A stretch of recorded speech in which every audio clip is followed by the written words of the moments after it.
Good morning, it's day 51. Last night turned out to be a great night for hiking.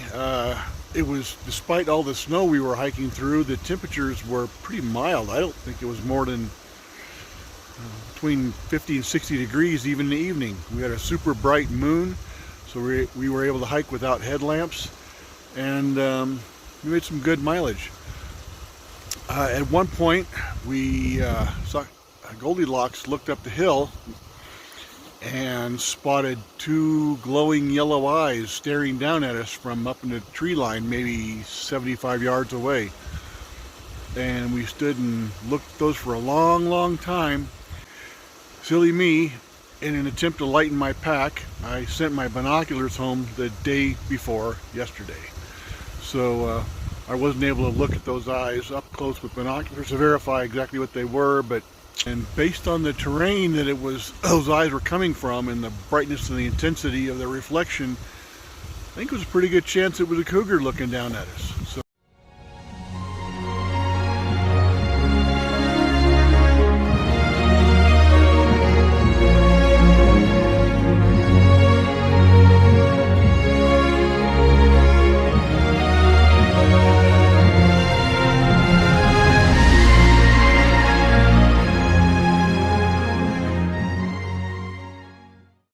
well, here's a view of where we actually camped last night. Basically, it's just a wide spot on the road. Here comes Goldilocks up the road, and Sacagawea have already packed up and getting ready to go. You can see we're still in the shadows here. It's 8 o'clock in the morning. And this is a nice little stream coming down the hill. We're going to get some water, nice snow melt water, cold, clean. Okay. See you, YouTube. Yep, Kronk's loaded up and headed off. Okay. Sacagawea stuffing the last of the stuff in her bag so she can get loaded and out of here as well. We're still 20 minutes away from leaving, so they're going to get there ahead of us. Okay, Sacagawea, she's got her 70-pound backpack. No, 70. 60 at least. No, Heavier than hell. Bulky things like sleeping bags. Like, yeah, food and, you know. Well, I just got bars, that's it. God. All right. So she's going to take off, power up trail. We're probably 20 minutes behind you, so. Yeah, sounds good. All right, we'll see you later. Thought I'd give you another look at where we spent the night last night. Our tent there, and Kronk and Sacagawea were just off here to the left about 20 feet. But there's a stream coming down through the snow right here. The road we're hiking on continues up this way, all the way around that mountain there. And here's where we came from. So it's kind of weird though. It's to walk a road like this and have virtually no traffic on it. Okay, we are headed up the road. As you can see, there's tons of snow around us. And I was thinking about something that I said last night as we were on this road and we met the intersection of the PCT where it headed up Baden Powell. I said that the reason we decided not to hike Baden Powell was because the conditions were so treacherous. And as you can see from the snow behind me, there's plenty of snow down here at a lower elevation. It's even worse up high. Nevertheless, there are PCTers that are going over Baden Powell. It's a tough climb, but they're doing it. So you're asking, well, why the heck am I not doing it? It is part of the PCT after all. Last night, I gave kind of a quick and probably an unsatisfactory explanation for many of you who are new subscribers to this channel, that I have a disability that makes it really hard for me to navigate cross country, off trail, rock scrambling, what have you. And if you want more information on that, you'll have to go back to, I think it's video number 3 called Who Are We, where I explain in more detail what that disability is. But for those of you that don't have the time or the inclination to do that, here's a quick summary of what I mean. 8 years ago, I was riding my bicycle to work when I was hit and run over by a city bus. My legs were crushed so severely by that accident that the first 2 weeks I was in the hospital, the doctors were certain they were going to have to amputate both legs. Well, fortunately, obviously, they did not amputate either. Nevertheless, I spent 2 months in the hospital, underwent 15 surgeries, and when I got out, still in a wheelchair, the doctors told me at that time that in all likelihood I would have to use a walker the rest of my life. If I worked really hard and was really lucky, I would probably just need to use a cane. But backpacking, hiking, stuff like that, forget it. That was a thing of the past. Well, so here we are 8 years later. I have a backpack on my back. I'm hiking the PCT, obviously without a walker.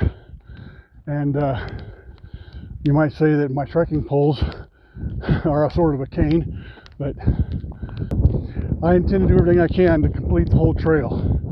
But the reality is, my injuries do slow me down.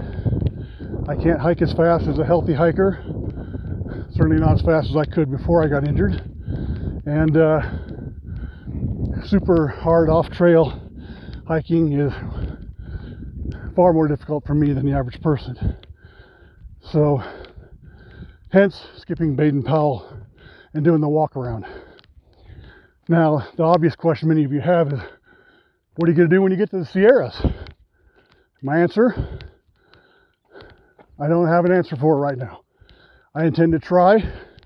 I intend to do everything I can to get through the Sierras. Luckily, we have a light snow year this year, but until I get there, I can't say. All I can say is I'm going to give it 110% and do everything I can. And at the rate that we're hiking now, we're going slower than we anticipated. I've come to realize we may not make it to Canada in time to beat the weather this year, which means we will not be successful in our through hike. Nevertheless, that does not mean that I'm not going to try. I am not going to quit. Goldilocks is not going to quit. We'll be out here until the weather forces us off the trail. So, hope you guys will stay with us and watch and see what happens.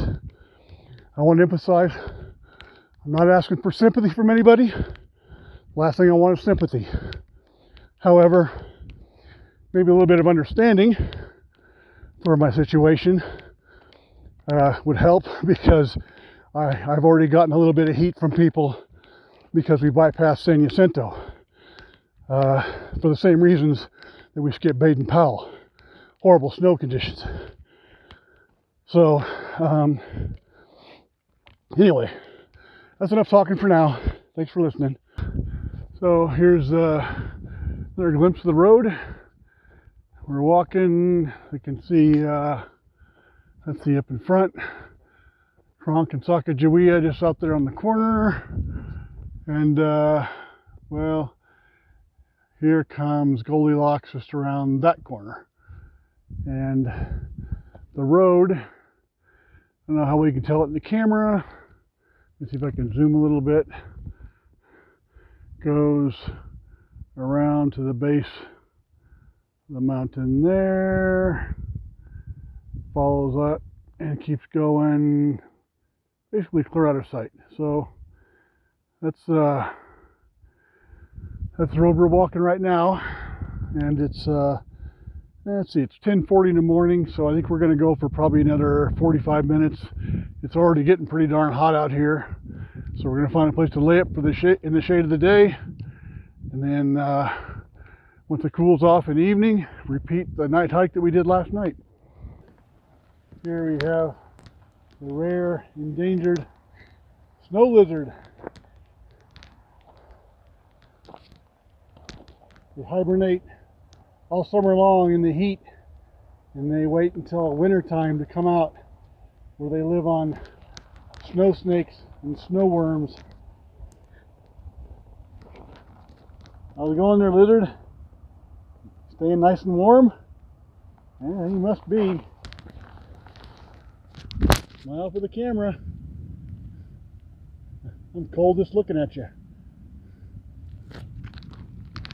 On the other hand, over here, we have a close cousin, the wily road lizard. There he goes. Wow, what a speedy guy. Break time on the trail, sitting in the shade. Gonna get a quick lunch. My family's over here doing some yoga to stretch out their muscles, which is something that we definitely should do instead of just taking ibuprofen every time I hurt. But here's today's lunch, which is pretty much yesterday's lunch and tomorrow's lunch and the day after that lunch. But tortillas, dry salami, cheddar cheese, a lot of fat, a lot of protein, a little bit of carbs. But I was trying to eat peanut butter and stuff like that for a while, but got sick of that almost immediately. So, okay, and this is, hope my microphone's working. Okay, and this is the finished product right here. So, wrap it up, just like that. Stick it in my mouth.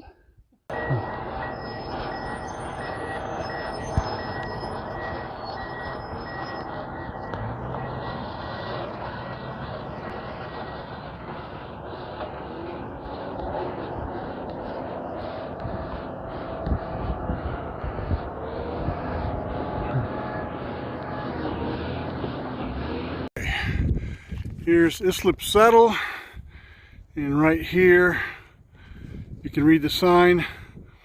It's PCT. So had we gone up over the crest of Baden Powell, this is where we would have come back down, right here. And Islip Saddle itself this is where it opens up to vehicle traffic. Little camping area over here, Goldilocks there. There's the barrier, that's where we just came through, right there. So it's 2:30 in the afternoon.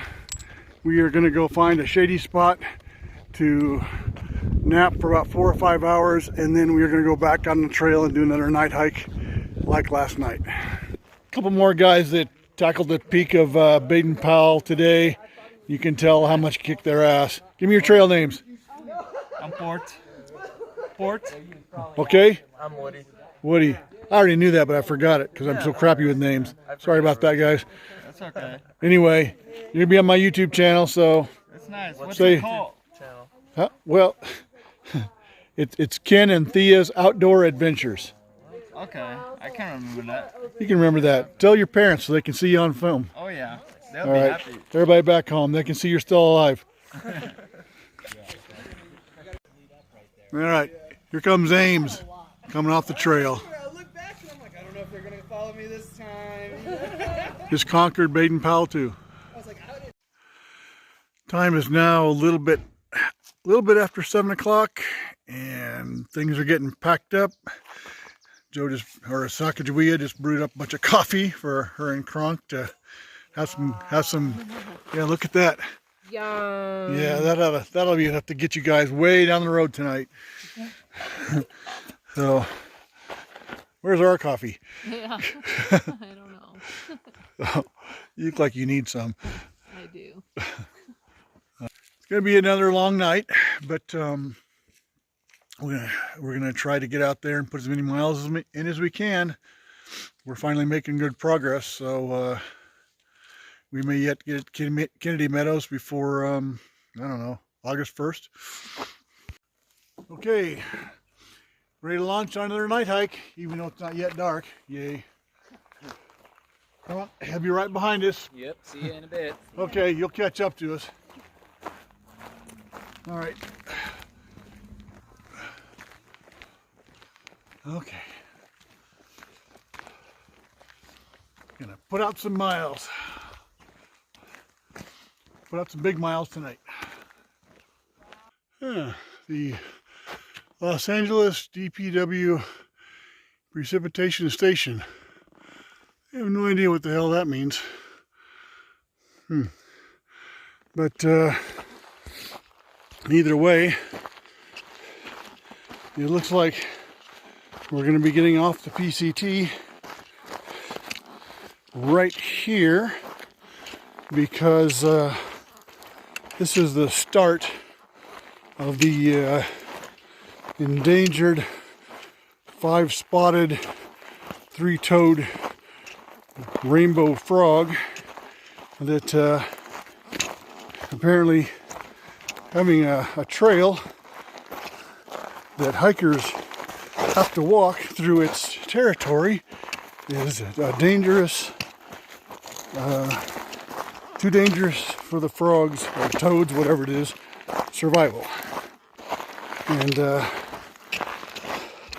I don't mean to mock endangered species, but it does seem a little extreme that they won't even let you walk through this section. Here we are back on the highway again. How about that? Yeah, so it's about a 5-mile road walk so that we don't step on any endangered 3-toed 5-spotted rainbow frogs, and then we can get back on the trail again.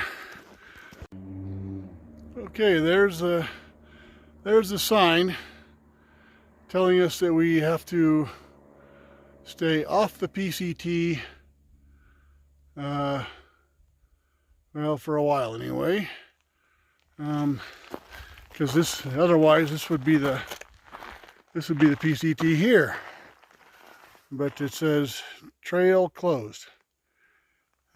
Okay, well, whatever I can do to help preserve nature. So this is something really weird. We're hiking the PCT, which right now is about 50 yards right below Highway 10. And we look up and see something shiny. And upon closer examination, lo and behold, a motorcycle. Clearly this guy ran off the road, crashed, and I have no idea how long it's been laying there.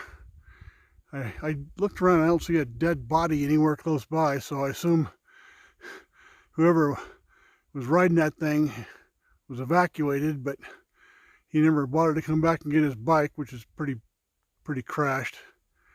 Anyway, really strange. That's by mile, what mile are we? 390? 398, yeah. Mile 398. Anybody's curious about this? The time is now 1 a.m. in the morning.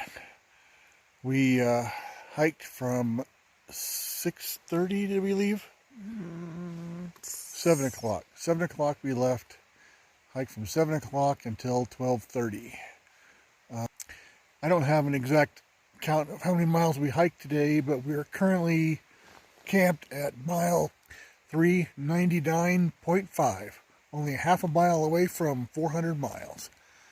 And to say that we're tired is an understatement. So with that, this ends today's radio broadcast. Good night, America. Good night.